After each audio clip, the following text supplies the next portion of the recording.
back. Time for the Morning Buzz. Bernie going after billionaires again. Senator Bernie Sanders tweeted out this: "We must demand that the extremely wealthy pay their fair share, period." Tesla CEO Elon Musk, who is worth almost $294 billion, fired back, saying, quote, "I keep forgetting that you're still alive." Jackie, what do you think of this? Wow. Well, you see this back and forth, and it's really kind of petty, but I'll go back to what Bernie Sanders said. The problem really here is not that the wealthy don't pay their fair share or that the tax code doesn't try to make them do that. It's all these loopholes. So I always say, instead of trying to raise taxes and say we're going to take more percentage of what you're not paying, go in the tax code, work on some of the loopholes. That's what the wealthy take advantage of, and try to change those rules to make sure that they pay more. It's not about the percentages or what they're supposed to pay, and they're not necessarily cheating. A lot of wealthy people just follow the rules.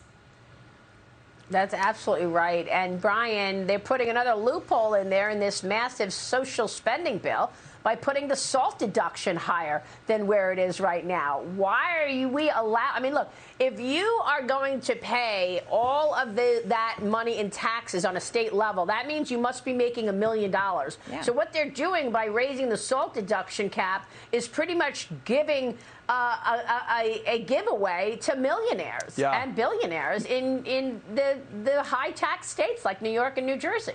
You know, not surprising for Bernie Sanders. He used to talk a lot about millionaires until he became one.